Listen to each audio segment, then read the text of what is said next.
Radio Days Africa 2020 is about to go live. Welcome to Radio Days Africa 2020, the new normal.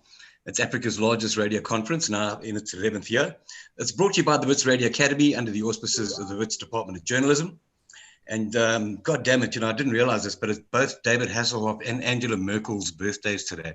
I don't know if that's a coincidence or what. But anyhow, thanks to our sponsors and our partners, the Konrad Adenauer Institute with offices in Johannesburg and Cape Town, who do great work around Southern Africa, advocating democracy across the region. Also to RCS Africa, our own FM, we host our podcasts, the Abundant Media Group. And also thanks to Lindsay Johnson and Crossfade Studios, straight out of Cape Town. You know what I'm saying? And for all the digital guys amongst us, please register for all the Radio Days Africa sessions at www.radiodaysafrica.co.za. You can follow us on Facebook, on the Wits Radio Academy Facebook page, and also on Twitter at Radio Days Africa with the hashtag RDA2020, as well as hashtag the new normal. Your voice notes we appreciate on WhatsApp. Please send those in during the course of this session. And the local number is 079 528 0000. If you're coming from outside the country, internationally, from Africa, or anywhere in the Grande Monde, you can do it on 0027 79 528 0000. And for all your questions and comments for today's session, you can use the messaging and the Q&A functions at the bottom of your Zoom page. Well, today's session number 10 for Radio Days Africa 2020, and it's been titled The Old Guard Meets the New Guard. And we've invited the 2020 South African Radio Awards Hall of Fame inductees for an hour of kind of like huffing and puffing around the screen. Just to give you some background, the South African Radio Awards Hall of Fame was set up in 2010, and the criteria for nominations for this, it's a category that relies on written nominations from anyone. And the judges have to consider a person who's been in the industry for over 15 years. That was changed to 30 years in this year's Radio Awards 2020. And they're either still in the business or they've retired. The judges are also happy to consider a posthumous award, of which have been quite a few. You need to be made an indelible mark in the industry, either on air or in management, and ideally being revered and talked about by the industry, either good or bad. The judges would like this person to have been a strong inspiration and mentor. Some background here: since 2010, some of the people who have been inducted into the Hall of Fame are people like Treasure Shabalala, the late DJ Kabzela, Dan Moyani, John Perlman, Chris Pryor, John Burks, Koos Khadebe, Chumani, Shadow Twala, Tim Modise, Alex J, Bob the Jammer Mabena, and Stan Perrier-Water Katz, as well as Cocky Tubal, Jeremy Mansfield, Lumka Tinde, who was at I think the Community Radio Forum, and MDDA is now a member of Parliament, the late Lance James, Jeremy Maggs, Zolo Yeye, Wilson Biancosi, as well as Kevin Savage, the Sav, my old boss Greg Maloka, as well as Patrick Bakhatsu, amongst others. There are many more, and to see a full list, you can visit the South African Radio Awards website, where you'll find the Hall of Fame tag and all the inductees since 2010. Well, an effervescent welcome to all our 2020 Hall of Famers. In no particular order, they're Brian Oxley, currently working at Magic 828. He's been at 5FM and was one of the original members and startup team of Capital Radio in the Transkei. Also Peter Wise, who's been around for ages as well.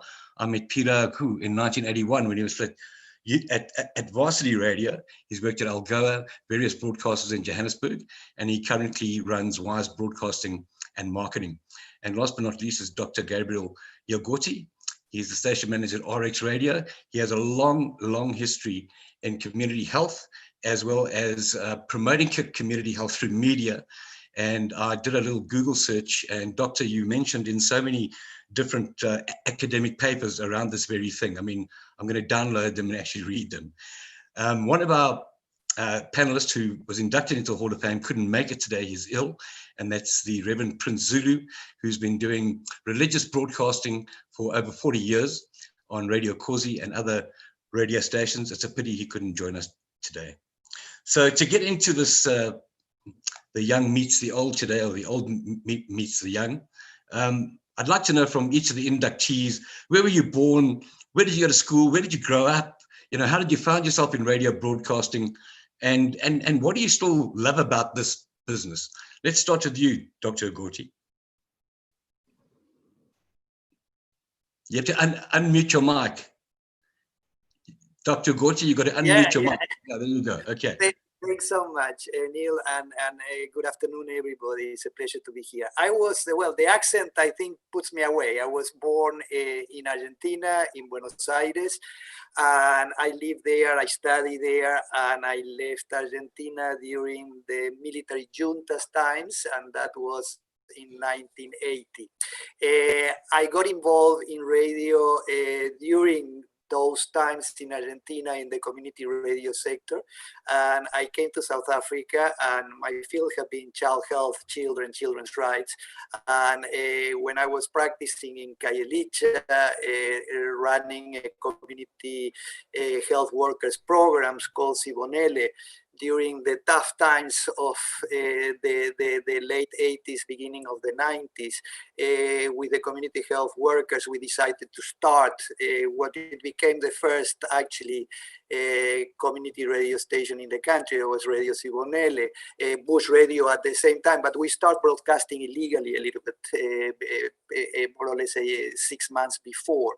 And that was the beginning. And since then, I have been involved with the community radio sector, and now with RX Radio, there is a radio station run by and for children at Red Cross War Memorial Children's Hospital. Being an Argentinian and like Che Guevara, did you play any rugby? I did play rugby. I wasn't good. I play as a wing. I have 3 good friends that we are at school together. Were Pumas, all of them. So yeah, I can't say I was a great player. I was better at soccer, at football actually, but I was never great either. Thanks for that. Peter Wise, how are you doing? We haven't seen each other for quite a while. Mr. Johnson, you're looking good. I'm great, thank you. Give us your background in radio. Well, where you were born, where you started out. Port Elizabeth, born and bred, went to grade, junior and high schools. Old man said I must study law because I've got a good brain, and he had contacts. All I wanted to do was to be on radio. So when we got to varsity in 1980, we started Radio Uppy. It was then UPE, now Nelson Mandela University. Therefore, 3 or 4 years without finishing the degree. But soon thereafter, when the SABC started Radio Algoa for the Eastern Cape, they got me on board as a music compiler, started doing shows, ended up doing the breakfast show ultimately, and then moved to Joburg at the end of 1989, joined what was then known as Highfield Stereo, did a couple of programs, eventually did the afternoon drive when Prime Media bought the station for a whack of money. That lasted a little while because with a few other folk we went along and started Classic FM, the original. Sadly, after 2 years, the original funding ran out, so a whole bunch of us had to depart, but I still maintained my involvement because while I was at Highfield in the SABC, I also did sport broadcasting on Radio South Africa and Radio 2000 and did a bit of TV work as well. So I had a bit of a sabbatical, but I was very involved in the world of motorsport with Sasol, doing all their PR and sponsorship for their motorsport. That kept me very, very busy. And then got back into radio proper in 2012 with LM Radio, doing the afternoon program for a while. Short while thereafter, I managed the office, selling advertising. And nowadays, I do the evening show and the rock show on a Saturday evening. And I also look after all their digital media content. Peter, can you just move your screen? Because it looks like you're peeping over a wall. Can you just push it back a bit so we can get a full picture? Okay. Is that a bit better? Yeah, just push the screen back a bit. Hang on a sec. I must just get my pencil and push it forward. Okay. Better? A bit better. But anyway, that's cool. Thanks. Okay. And then Brian Oxley. Brian, obviously I know you from Capital Radio because I was a big Capital Radio fan in my dying school years. And you're one of the original broadcasters. Before you came to Capital Radio, where were you born in the UK? Did you do radio in the UK before you arrived in South Africa? No, I was born in Newcastle, which is hometown to Sting and a whole host of great artists. In fact, the Animals used to practice in the next street to me, and Lindisfarne. So I came from a very musical kind of area, mainly club DJs and stuff like that. That's actually how I got into radio. I came across on contract with the South African Post Office. I was imported as a senior technician. And I fell in with a crowd called Piggies, and they ran mobile discos and they ran nightclubs. They had nightclubs in Cape Town, the center of Cape Town. It was very upmarket because it was always in international hotels, and they'd found the clause that in order to have a multiracial club, it has to be in an international hotel. So that's what we did. So we had the Shah of Iran in there. We had Dr. Chris Barnard and all sorts of people, and they had a circuit. And eventually, long story short, they decided that we've done nightclubs. What do we do next? There's a place called Transkei that's going independent. How about a radio station? How about an independent radio station that's going to punch the gnats on the nose, basically, do independent news and broadcast across the borders, which is what happened. It was great training ground for me because not only did I learn I was John Burke's producer, the best of the South African broadcasters, but I also learned from the best of the British broadcasters, which they brought straight out of London and dropped in the jungle. So it was a great time. And from there, I took over the drive at 5FM.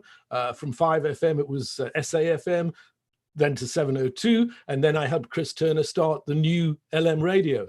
And after the LM radio, Tony Sanderson wanted to start Magic here in Cape Town. And then I'm at Magic now. So that's kind of long story short. But the part you're missing is that you run quite a successful marketing business with your wife. Oh, yeah. I did, yeah. No, I had a marketing and advertising agency, and we also had a publishing house. We launched Teen Zone magazine, which was one of the very first teenage magazines in South Africa. And we had Barbie as well. We did business to business, yeah. So we had a very successful advertising agency. We launched quite any of the major shopping centers that you know around the country. We did that. Well, my story is very short. I always wanted to get into radio, been surrounded by radio all my life, really enjoyed it. And I applied for a couple of jobs. I went down to Port St. John's in the Transkei after my matric year. I couldn't get a job, but I ended up staying a week with Alan Pearson and Treasure Shabalala, which is quite an eye-opener. I came back to Joburg, SABC, I couldn't get a job, and I phoned this news station called 702. I went in for an interview as a technical operator. I got off the bus, and my mom was crying and waving a piece of paper saying, you failed matric, you've got to go do your supplementary exams. And that evening I got a call from 702, and they said, can you start on Wednesday? And that was in December 1980, and I'm like the DJ that just wouldn't leave. That's my kind of story. But to put us through our paces today is a representative of our new, young and digitized generation in radio. She's not a downloadable avatar, I'm telling you now, she's absolutely real. Her name is Nani Kamala. She's a BCom graduate. She's cut her teeth in radio at the Voice of Bits. She's also working at 94.7. She runs her own blog at nanikamala.co.za. And Nani, before you start, please go easy, because some of us do have stents, I'm sure, hip replacements, pacemakers, and Zimmer frames. So over to you. Thank you so much, Neil, for that introduction. And thank you to the entire panel for joining us. What an absolute honor for me to be sitting amongst legends and stalwarts of the radio industry that we're in. But perhaps let's just jump straight into it. I'm going to pose this question to all of you and ask you that there are a lot of aspirant DJs and presenters that really believe that this career brings instant fame and instant gratification. I just want to know, what is the truth about this industry? Is the fame that easy? I'm going to start it off with Peter Wise. Nani, no, not at all. Part of what I do in my business as well is coach people who want to be on the radio. And I always give them, besides what to do and what not to do, and a couple of tips, a clear document explaining to you that the old story about you're only as good as your last show or news bulletin or sport bulletin or whatever you do. It's a very hard, long hours job. You've got to be dedicated. You've got to do a lot more than what you normally are contracted for for the station. For example, whenever they have a public event, you must make sure that you're there, do your bit for them on social media, and really be part of the whole team. Anybody can take it from there. Let's go with you, Neil. You know, one of the things I take quite seriously is when you do get demos and CVs from people, because I realized very early on that it is difficult, because I used to do exactly the same. So when those arrive on my desk, I do take them seriously. But not 95% of the demos you get are for on-air positions.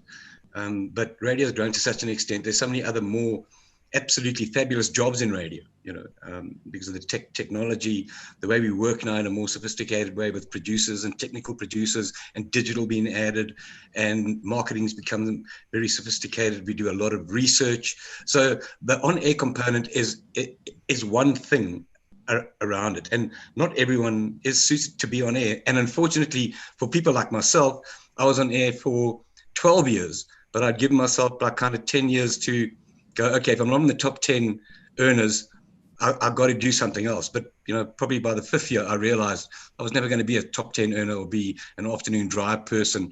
So I started getting into music research and music compiling and hanging around the programming people.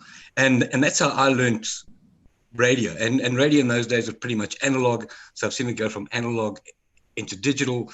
So aspiring, let's say people start off as DJs, they progress to being announcers, they progress to being a presenter, and then progress to be a broadcaster. So if you want to be a broadcaster, you've got to understand the industry you're in. It's not just about putting the mic on and yo, I'm in the show, you know what I'm saying? Give me a call, I'll do a request or a shout out or whatever. There's a lot more to this business than just putting the mic on, giving a time check, back announcing records and interviewing people. So I think you need to have a good interest in a lot of things, a good general knowledge, a good sense of the world around you. And the major thing about radio today is it's horses for courses. You need to understand your audiences and what they want. It's not about you. It's about the listeners that you're serving. Fantastic. All right. We'll take it to Dr. Gabriel. A very tough pill to swallow there, Neil, having to tell yourself, look, if I'm not in the top 10 earners, then it means I definitely have to do something else. But we'll talk about mentorship once we've covered this question. Dr. Gabriel?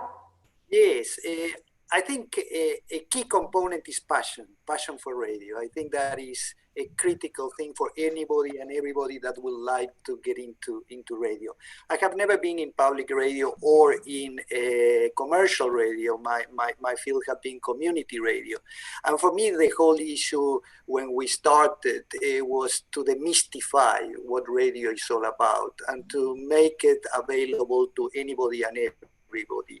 You don't have to be a professional broadcaster to be a great broadcaster. Radio for me is storytelling, and most of us love storytelling, and especially working with children now, you can see 5, 6, 7 years old that are amazing broadcasters, and because they are telling their stories and they are telling their stories with passions. But also radio, especially in the community radio sector, of course you have great community radio stations and not so great community radio stations, but something that it has been an integral component or should be of radio, any type of radio, is the developmental role and aspect that radio has. And if I go back to the days of Sibonelle when we were broadcasting illegally, and a group of 12 kids that we trained at that time, that the age was between 6 and 12 years old, quite a few of them decided on a career path on media and became presenters, became producers, became station managers. And now at RX Radio in the hospital, many of our kids, we have trained 100 reporters, and many of them are already thinking on a career path in media because of the experience with radio. But fundamentally, it's about passion. Thank you so much, Doc. And last but definitely not least, Brian? I agree with Gabriel. Yeah, the passion has got to be there. There are too many flirtations with radio from people trying to get in. It's seen, as you said earlier on, to start off, glamour. It's looked at as glamour. And one of the most joyous things for me personally is when someone comes in and they have an interest in the radio and they start, because we get interns all the time, and we have the interns that just sit and just don't say anything. They sit and they look, and you don't know. And then you say to them, "So, what do you want to do?" "Oh, I don't know. Maybe video or something like that." But the ones that turn around and say, "I want to be in radio," and they know they want to be in radio, that is it. We've got someone at Magic who came in, and one of the things was very effervescent. Still at Magic now, but one of the concepts I had to get across was it's all about what comes out of the speaker. We can be as vibey and have as much fun in the studio, but it's what you actually say to this in this microphone and what comes out of the speaker and how you project your personality and how you structure your show. That is the be all and end all of radio. So we, as mentors and as management, we have to identify who's coming in as a flirtation and who is actually going to have that passion. Fantastic. Thank you so much for that, Brian. But the other challenge is, as an aspiring presenter, when I get onto the mic, I truly believe that I sound amazing, right? So I definitely need somebody to tell me where I need to improve and get better, which brings me to the concept of mentorship. Neil, I know that you've quite recently even gone to a radio station in Melbourne and taught them how to produce great quality content. I want to know from you, what is the approach that, as a young aspiring DJ, what approach should I take when it comes to mentorship? And what approach should mentors also take when it comes to, helping mentees? It's individual. I've done group sessions with 20 or 30 people, and you really can't do that on a grand scale. You've got to look at the people you're working with, look at their strengths, and then take them aside and then go through what they want to achieve in the medium to long term. Radio today is very different because you need other skills other than being an announcer or a presenter or a DJ. You need technical skills. You need to understand the technology, because in most stations, even community stations, it's a highly digitized environment now. You're not touching records or CDs anymore. Everything gets loaded, it gets coded. So the technology part of it is very important. Editing audio, editing video. I don't say it's got to be the Hollywood style stuff, but you need to have the rudimentary parts of audio and video. And then the other parts are the curation of what the doctor said earlier about storytelling. A lot of presenters today, even in the commercial field, you can see a bad presenter if they put on the mic, say their name and give a time check. They haven't prepared their link. That's why I always want to put the clock at the back of the studio, so they're not always giving time checks. So it's the curating of stories, the beginning, the middle, the end, how you round it off, the words you use, the way you structure it, and then also the digital aspects of it. We are content creators now, and I think that is very important that you look at what the radio components are, what the video components are, what the text components are in terms of articles, in terms of pictures, and then also the video components as well. Not everything is suited to all those particular kind of formats, but you need to understand which ones would appeal to different types of audiences, because radio is 24/7, but so is the internet. And so you need, I think, a couple of skills, like the curation of content, the technical skills, and then the social media skills. And I think the more you get involved in that and the more you do it, the easier it becomes. And if you want to, do this, I suggest you listen to the top 10 jocks. You follow them on Facebook, Twitter, and Instagram. You see what they're doing online, and the reactions or the amounts of kind of engagement they have with their audiences. I mean, there are a lot of broadcasters that have hundreds of thousands or millions of people following them, but their engagement levels are really poor, and they don't really people aren't reacting to what they're doing. They may have followers, but they're not engaging with them. So, but going back to what Brian said about what comes out the speaker, that's absolutely pivotal. So this arriving for your show 5 to the hour and leaving at 5 past. I know presenters and DJs are contracted for certain hours, but you need to spend more time at the station, integrate yourself not just into the station, but into the community that you're serving as well. Fantastic. Thanks for that, Neil. If you are in this session, please feel free to ask any questions to our panelists. They are definitely here to answer all your questions. If you are a young, aspiring presenter, broadcaster, or anybody in the radio space, please feel free to go into our chat section and ask those questions. This one is to Brian. You once said, if you do not change the way you operate, you could be in future trouble. And here we are today facing a pandemic that I think nobody saw coming. We're in deep trouble. Can you tell us about the evolution of radio and where to from here? Are you talking specifically about COVID situation now? Is that what you're talking about? Yes. Yeah. Well, obviously everybody is pulling. From the perspective of a commercial radio station, we need commercials to survive. We need to react to this COVID-19 situation. People are pulling back on money. People don't want to advertise. Their first thought is to go into a lager situation, protect themselves and their family. The last thought is their business. Yes, they're worrying about their business, but at the same, it's a double-edged sword. If we don't have the advertising, the radio station can't survive. But if the businesses don't advertise, no one's going to come to the business. So it's got to be a recovery. So the onus is on the radio station, I feel at the moment, to actually go forward into the community and do things for the community, offer cut price advertising, do things for free.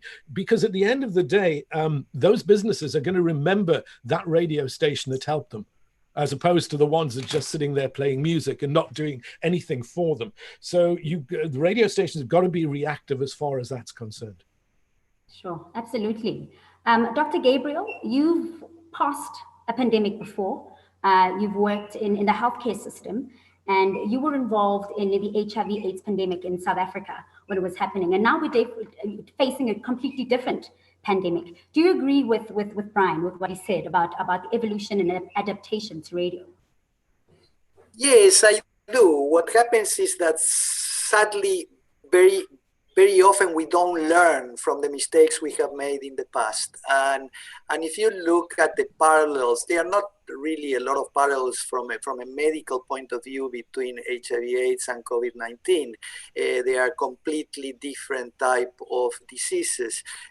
Of course, they are viruses, but what I'm saying is a completely different picture. But from a communication point of view, from somebody that is behind a mic trying to use radio as a tool to put health communication across, I think critical things that we see it at that time and we are seeing them now, is confusing messages, is fake news, is the incredible amount of stigma attached during the HIV epidemic, and look at what is happening at the moment. People have a lot of fears in communities to say, I am COVID positive.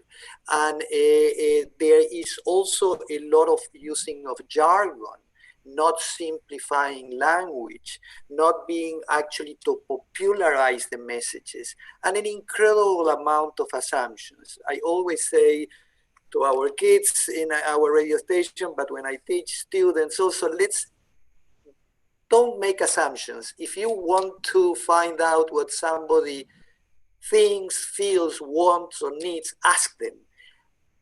The whole concept of child participation or community participation, that it was very much one of the key pillars of the community radio movement around the world. It is about that. It's actually addressing the needs, the real needs of people. And for that, we need to be informed, number one. You were saying, Brian, it's important what comes out of the mic. And it's so important to do your research and to study what are you going to be talking about before you open your mouth. Because sadly, many people open their mouth and what it comes out is not the right thing. And that can create incredible amount of confusion, an incredible amount of mistrust.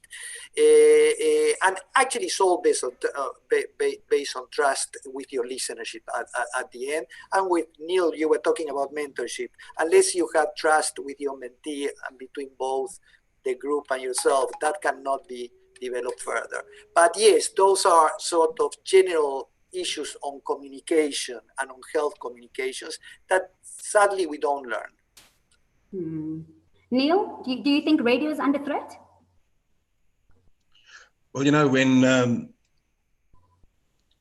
if you just look back in history between the written word, the telegraph, the telephone, radio then, and then television came along in the 1940s and 50s, and they said there was going to be the end of radio, and radio is still here and still strong. And if you look at radio listenership around the world, radio, listenership, I mean, it's still a very 80 to 90% of people have radios in their cars at home. People still consume this, but I must say the digital aspects of it, the smart speakers, when we talk about radio, we're talking about FM terrestrial radio, which is what we use.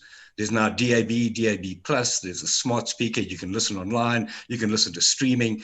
So our job is to keep people's attention, to make sure we understand our audiences and give them what they need, the music they love, the news they need, the talk shows, I mean, the information around various subjects, politics, social issues, medical issues, legal issues. So you really have to understand your audience. And I think in South Africa, TV only arrived in 1976. So radio's had a bit of a grace period, but I think that the digital thing is catching up with us. And looking at the research, and because everything is so data driven, you can see where people are going, how long they're spending, listening, consuming things. So our job really is to make sure that, you know, the products we put on air, the services we offer, the events we do, are all tied up neat and tidily to serve these particular markets. And the segmentation of the market, when you look at stations, different formats, like the doctor is doing community radio, specifically in healthcare, stations serve different purposes. And having worked at a range of commercial stations that serve very different types of audiences, white audiences, colored audiences, black audiences, there are absolute differences in the way you would program these types of radio stations and the services and the content that you would be offering. Fantastic. But Neil, as a young aspiring presenter, apart from COVID, what other threats should I be looking out for if I want to get into the radio space? Well, look, I think, like I said earlier, you need to have those digital skills to understand how, you know, these signals are put through radio transmitters, put through fiber, wherever they're going to be, servers, etc. And I think if you're a content producer or a content provider or a presenter, you've got to look at how you treat these different things. You can be on air, you can be online, you can be on YouTube, and they each take a different approach to it. But I think the main thing is people can see when you're being fake or hear when you're being fake, you know? So I think if you are presenting like content, people can see if you understand it or if you're just making it up as you go along. It's pretty easy to see through. Absolutely true. Peter, this one's for you. Inclusion has always been such an issue in the radio space. Dr. Gabriel spoke about language, and there are many other barriers to entry in the radio space. Do you think that's still the case today? And if any, what other challenges are there? Nani, sorry, you said what is a challenge? Yes, the challenges of inclusion in the radio space. So whether inclusion. The language barrier, a person living with disabilities, whatever the case might be. Well, I think all radio stations need to have a very, very firm social responsibility program, both internally and also with the community that they are broadcasting with. And as many have said today, you need to understand and know who your audience are and accordingly apply. I mean, at the moment, many radio stations are obviously taking heed of the fact that people are frustrated, irritated, stressed with regard to restrictions during COVID-19. And so accordingly, you've got to adjust your programming You know, you find nowadays every morning you wake up and you watch the TV channels, news, both local and international. Generally, you're getting bombarded by the stats from around the world. I mean, I like to believe, and what I try and do in my programming in the evening is if I have to talk about COVID-19, I'm going to look at something that's a bit lighter. For example, there was a story about police in Melbourne asking residents in lockdown that when they arrive at their door, please to have clothes on. To me, that's still a way of highlighting the fact that we do have this particular pandemic going, but not to throw all the heavy information 24 hours a day. Yeah, absolutely. Dr. Gabriel, you're very passionate about children and children's radio. Do you think there is some kind of age limit when it comes to entering the radio space? Is there a certain age to start, and is there a certain age to end? Look, Nani, I can tell you the story of RX Radio now. When we started that started in 2016, in our first training of child reporters, the younger was 4 years old. So and she was sitting behind the mic and telling her stories in an amazing way. And the older, 18 years old. I have worked with the younger child that I have worked in radio have been 3 years old. So I will say that below 3 is a little bit more complex. But when Takalani Sesame came to South Africa, they asked me to support. They are coming here and help them at the productions teams, etc., etc. And there I work with a group of, and Takalani Sesame, the age group is 3 to 6. So I work with a group of children 3 to 6. You were talking about the pandemic, the epidemic of HIV/AIDS.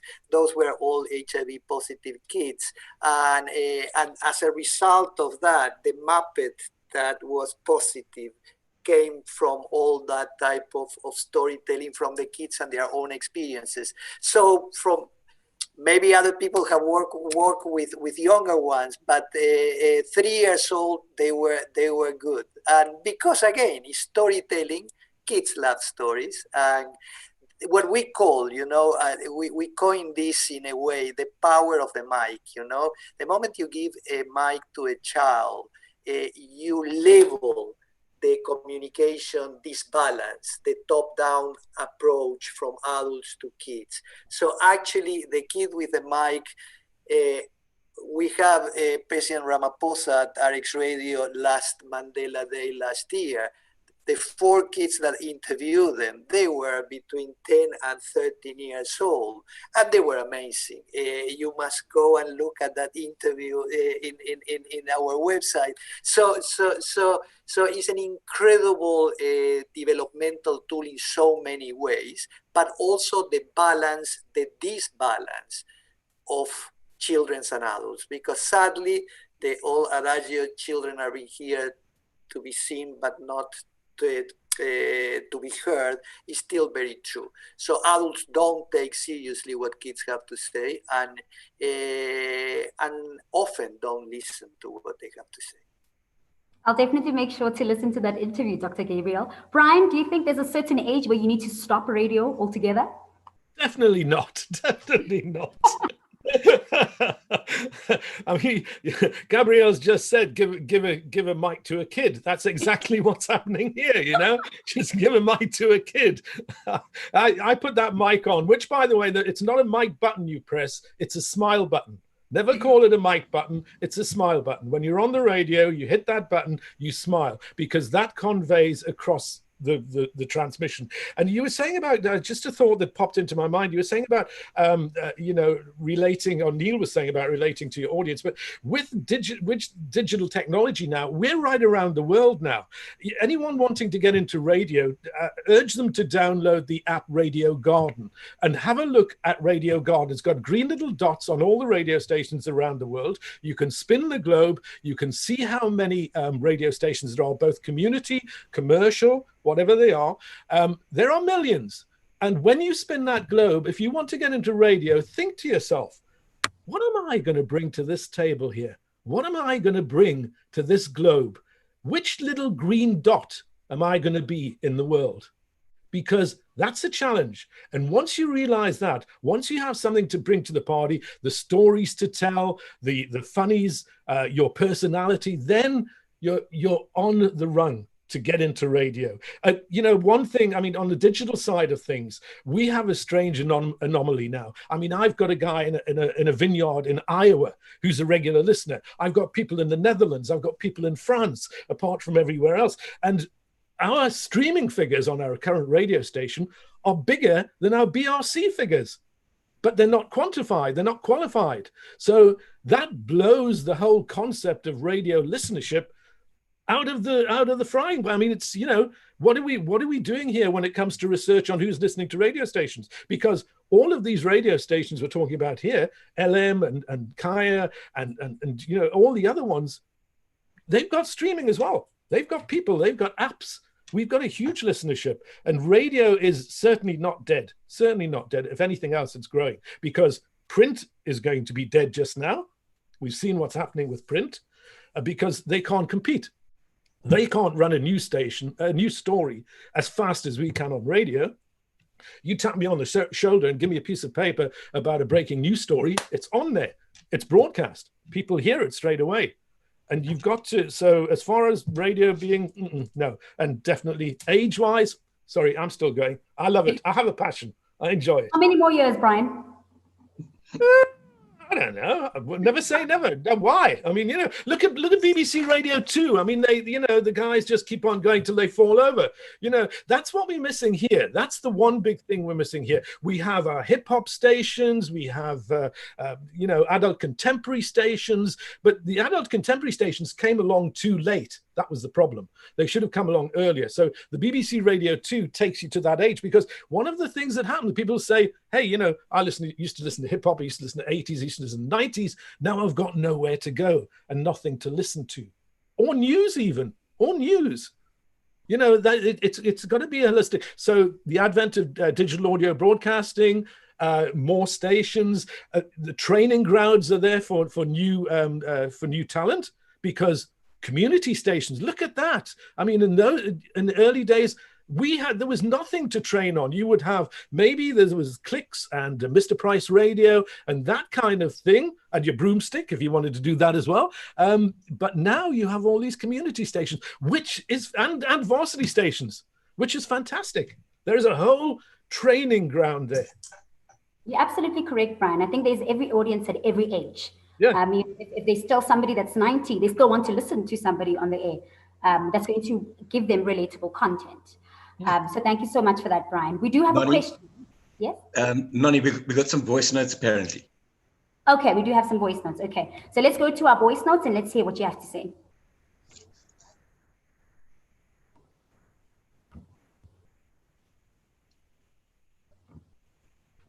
They're having finger problems. They're having problems. Okay, Neil. So in the meantime, let me ask you this question. We've got a question from Mac Peary, who says, Neil, has COVID affected your station's programming in any way in terms of broadcasters working from home? And have you let go of any members of your team? Well, look here, this has affected every radio station. I mean, it's affected business across the board.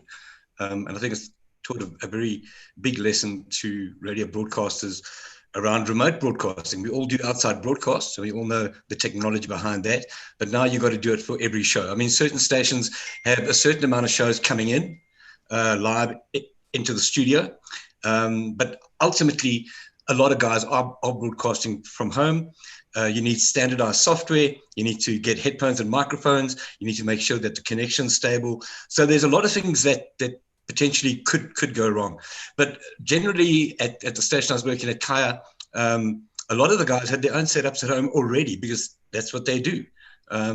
So it affected news quite severely, because normally you do news with actuality, and our software systems couldn't do actuality offline, the vox pops.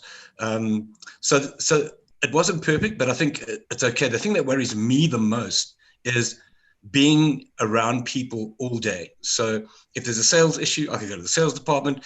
If I get a new song, I could run down to the music department. I could deal with digital, I could deal with news, the producers, and everything was tactile. It was around you. You could deal with things.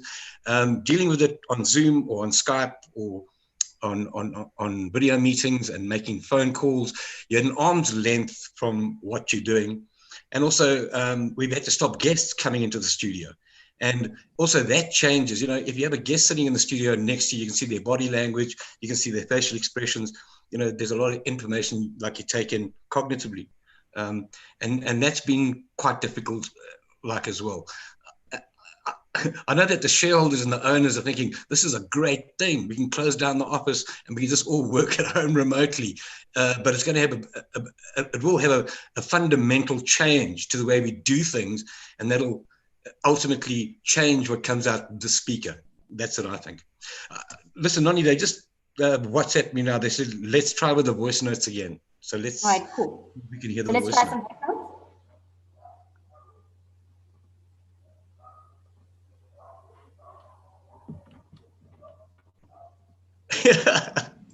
See what I was talking about. Technical difficulties there. I'm not hearing any voice notes. Are you? I'm also not hearing any voice notes. Okay, let's continue. All right. So there is a question here from Rehumudizwe, who says, my question is that has digital platforms that we now have taken out the mystery that comes with radio? These days, we can see our broadcasters through platforms like Facebook Live. Right. So that one I'm going to ask to Peter. Peter, what do you think about that question? Maybe to a certain extent, but not a large extent. I think that people still, because there's always the mystery behind listeners listening to you on air and trying to think, what kind of person is that? What do they do really besides what they're doing on the radio, which most of us do, except for those full-time employed. But obviously the digital component is very important to add a bit more, maybe a personality of that particular individual. But I still think that your normal kind of transmission, whether it's on FM or medium wave or whatever, is going to be around for a long, long time. Nani, can Yes, I share a very short anecdote, a true one, that I think also pictures the magic of radio. When we started Sibonelle illegally, one of the first broadcasts, the community health worker called Pumelele was behind the mic, and it was a homemade radio station. And he was broadcasting in isiXhosa, and more or less 2 hours later, this old lady arrives to the community health center, that it was the grandmother of Pumelele. And she must have been in her middle 80s. And she came straight to Sister Joambi and myself and say, how did you manage to put Pumelele inside the radio? And I thought that was a remarkable story. But you know what happened? Actually, when we explained the technology and what was happening, she became a weekly report, traditional Xhosa stories, and she worked with us for more or less 2 years until she passed away. So it was a beautiful, beautiful story about the magic of radio. Sure. Thank you so much for sharing that, Doctor. That's a really beautiful story. Okay, we're going to try one last time. Fingers crossed. Do we have any voice notes?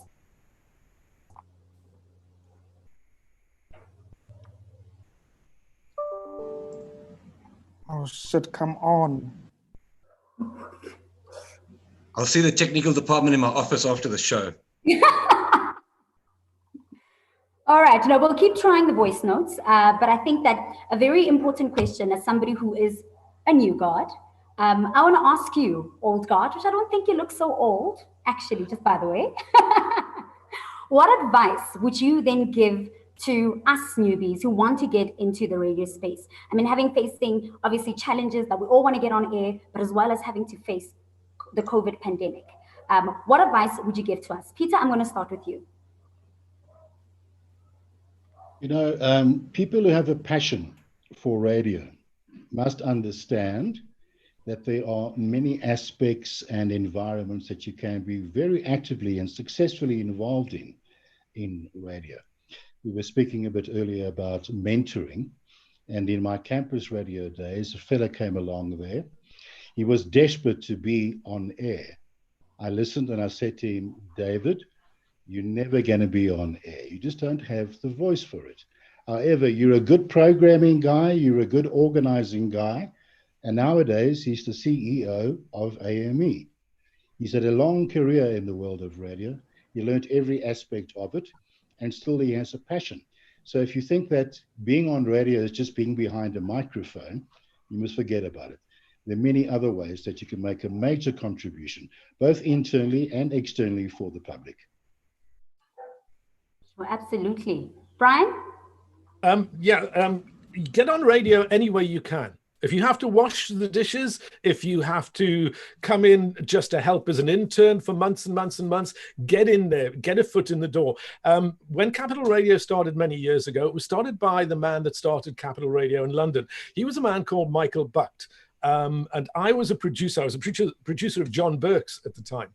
And I said to him, I said, Michael, I really want to be on radio. He said, Brian, he says, I've listened to your audition tape. He says, I have to tell you, I'm going to be brutally honest with you. He said, you are never, ever going to be on radio.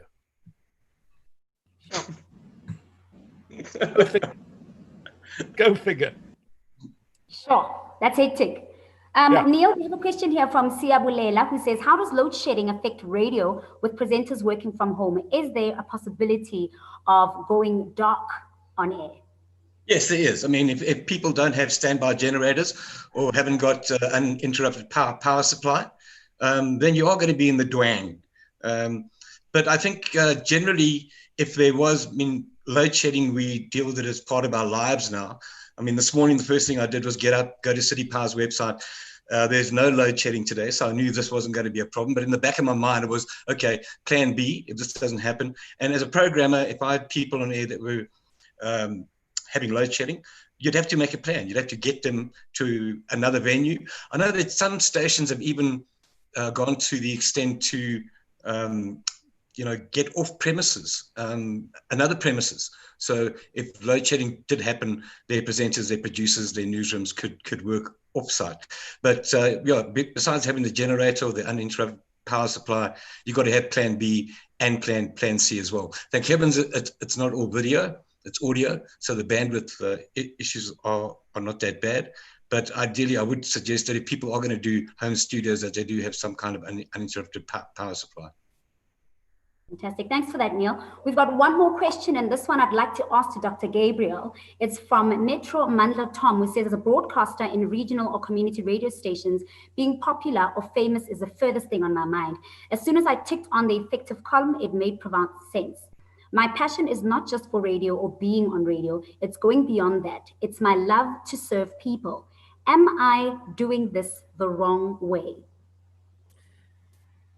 I don't think so at all. I think the passion for radio and the passion to serve, they go very much together. It doesn't matter if you're in the public, commercial, or community broadcasting tiers of broadcasting. I think that's wonderful, and continue doing what you are doing. And at the end of the day, don't allow anybody to tell you you cannot do that. Follow your dreams and do what you want to do. Brian, you were talking about, you will never be behind the mic, and look at that. So sometimes, yes, we have terrible voices. Sometimes there are so many other spaces where we can work in a radio station. But at the end of the day, follow your gut feeling, follow your wants, follow your dream. And some of us will achieve them, some of us will not. But I think the important thing is to follow. Fantastic. And Peter, what do you have to say about that question? I think just to add, working within the world of radio is wonderful. Every day is different. Every show is different. Some days are very, very good. Some days, for whatever reason, you're feeling not that happy. However, as a professional, you just get up there, and I think it was Brian who was always saying it's not the on button, it's the smile button. And you just do it for the passion, and always be involved in whatever. Even if you are employed as an announcer, a broadcaster, a show host, call it what you want, always make sure you involve yourself and learn all the other aspects of radio: programming, sales, technical, digital. all the rest, because then you'll give yourself an all-round ability to be able to make a difference to whoever you're working for as you go down. And even if the day comes where you're no longer wanted to be an on-air personality, you can still do many other things until you finally pop off. Absolutely. I completely agree with you there, Peter. Brian, I'd like to ask you this question. What is your proudest moment in radio? My proudest moment, good grief. Probably, well, I got this award behind me from Handelscar's TBWA, and also being, put into the Radio Hall of Fame. That was quite proud of that as well. But just being on radio, I mean, I'm proud to be there. And just to go back on that question that came in about, I don't want to be famous and all this kind of thing. One thing that the COVID situation has created is people are reaching out to radio stations for help, not just financially, they're reaching out for a mental solace. And one of the things that I've noticed, particularly on my show, because of the WhatsApps and the new app communication, we've had a lot of people coming in saying, I'm really feeling down today. You guys have upped your game. You guys have put new features on the radio. You guys feel like you're talking to us, or can you tell me where I can get this? Or can you tell me? So we've kind of become a little info helpline and solace area, which is great as well. That's the other aspect of what's happening thanks to technology. Absolutely. Just obviously looking at time, I just want to take this opportunity to say thank you to Brian, Dr. Gabriel, and Peter for allowing me this opportunity to interrogate you, as well as you, Neil. I've had such a fantastic time speaking to you and picking your brain. I'll hand it over to Neil. Thanks, Nani. You've done a great job. Thanks for doing this like today. It's been great. It's been absolutely great. I would like to thank our panel, our Hall of Famers, and that includes Dr. Gabriel Yogotti, Peter Wise, Brian Oxley, and the other Hall of Famer who couldn't make it today, who is ill, the Reverend Prince Zulu. I'd also like to thank our partners, the Conrad Adenauer Institute, RCS Africa, our own OFM, the Abundant Media Group, as well as Crossroads Studios. Please, we ask you to get to the Radio Days Africa website. That's www.radiodaysafrica, and register for all the remaining sessions. We're in week 2. We still have another 2 weeks to go. You can follow us on Facebook on the Bits Radio Academy Facebook page, also on Twitter at Radio Days Africa with the hashtag RDA2020 and the hashtag The New Normal. And in session 11 on Monday, it's the BBC News sessions, and Rafilwe Bakinyane will be speaking to the BBC News editor in Lagos, Nigeria. And thanks for joining us today. And please have a great Mandela Day tomorrow and a fabulous radio weekend. You can join us on Monday at 2 p.m. for session 11 of Radio Days Africa, The New Normal. Thanks for joining us. Thank you. Thank you for joining this Radio Days Africa session. Click to watch